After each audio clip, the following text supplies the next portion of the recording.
It has tentacles as wide as anything I've seen. I think next to housing, this is the single most important issue in the United States and certainly the largest threat to the U.S. economy. She's talking about a looming financial crisis involving state and local governments across the country. It's a debt crisis which some people believe could derail the recovery and require another big bailout package that no one in Washington wants to talk about. The day of reckoning has arrived. That's it. And it's going to arrive everywhere. Time may vary a little bit depending upon which state you're in, but it's coming. By now, just about everyone in the country is aware of the federal deficit problem. But you should know that there is another financial crisis looming involving state and local governments. It's gotten much less attention because each state has a slightly different story. But in the 2 years since the Great Recession wrecked their economies and shriveled their income, the states have collectively spent nearly $500 billion more than they've collected in taxes, and there is a $1 trillion hole in their public pension funds. The states have been getting by on billions of dollars in federal stimulus funds, but the day of reckoning is at hand. The debt crisis is already making Wall Street nervous, and some believe that it could derail the recovery, cost 1 million public employees their jobs, and require another big bailout package that no one in Washington wants to talk about. The most alarming thing about the state issue is the level of complacency. Meredith Whitney is one of the most respected financial analysts on Wall Street and one of the most influential women in American business. She made her reputation by warning that the big banks were in big trouble long before the 2008 collapse. Now she's warning about a financial meltdown in state and local governments. It has tentacles as wide as anything I've seen. I think next to housing, this is the single most important issue in the United States and certainly the largest threat to the U.S. economy. Why aren't people paying attention? Because they don't pay attention until they have to. Whitney says it's time to start. The money that we take in, that's all the money we can spend. California, which faces a $19 billion budget deficit next year, has a credit rating approaching junk status. It now spends more money on public employee pensions than it does on the state university system, which had to increase tuition by 32%. Arizona is so desperate it sold off the state capitol, Supreme Court building, and legislative chambers to a group of investors, and now leases the buildings from their new owner. The state also eliminated Medicaid funding for most organ transplants. Then there's New Jersey. It had the highest taxes in the country, a $10 billion deficit, and a depressed economy when first-year Governor Chris Christie took office.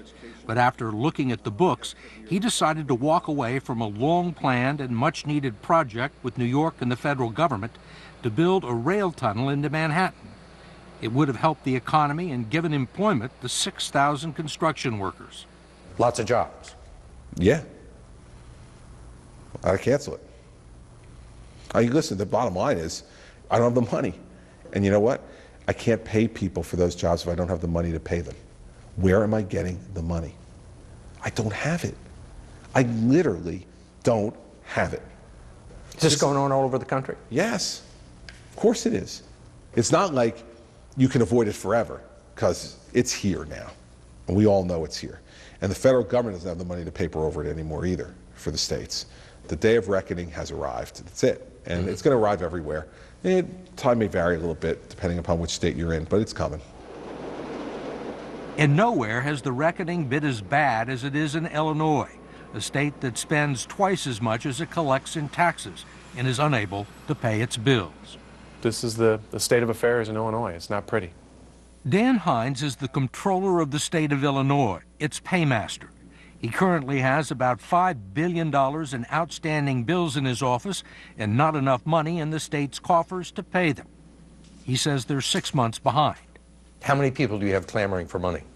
It's fair to say that there are tens of thousands, if not hundreds of thousands of people waiting to be paid by the state. So how are these people getting by if they're not getting paid by the state? Well, that's the tragedy. People borrow money. They borrow in order to get by until the state pays them. They're subsidizing the state. They're giving the state a float. Exactly. And who do you owe that money to? Pretty much anybody who has any interaction with state government, we owe money to. That would include everyone from the University of Illinois, which is owed $400 million, to small businessmen like Meyer Shaw, who owns a pharmacy in Chicago and has been waiting months for $200,000 in Medicaid payments. Then there are the 2,000 not-for-profit organizations that are owed $1 billion by the state. Lutheran Services has been around since 1867 and provides critical services to 70,000 people, mostly the elderly, the disabled, and the mentally ill. The state owed them $9 million just before Thanksgiving, and they nearly had to close up shop. How long can you go on like this? Well, we wonder that too, because we really don't know. Reverend Denver Bittner is the president of Lutheran Services. He says they were forced to tap their entire line of credit and all their cash reserves before the state would finally pay them as a hardship case. It has to be that you've sold off all of your assets, you have borrowed from everybody you can borrow from, and then we'll think about it. Even though they owe you the money? Even though they owe us the money. The first words out of my mouth are usually an apology because they have been, put in this situation that, really is unacceptable, and there's very little I can do or say other than apologize. It's not just the social safety net that Comptroller Dan Hines has to worry about. There have been Illinois legislators evicted from their offices because the state didn't pay their rent, and stories about state troopers being turned away from gas stations because the owners refused to take their state credit cards. The state's a deadbeat. Yeah, I mean, the state of Illinois is known as a deadbeat state. This is a reputation that has taken us years to earn, and we've reached, the heights of, I think, becoming the worst in the country.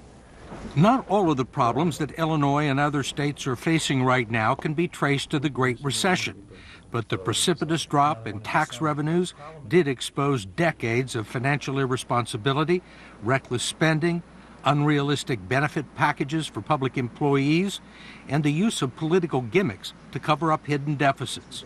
It's forcing state governors and the public to confront some harsh realities. This is different, isn't it? It is very different. And the reason it's different is because the only choices left are choices that people previously have said were politically impossible, that you couldn't do. You couldn't cut K-12 education funding. You couldn't do those things. You couldn't talk about pension and benefit reform for the public sector unions, that these were third rails of politics. We are now left with no alternatives. Just the third rail. Yeah, that's it. I'm just going to grab it and go and let the chips fall where they may.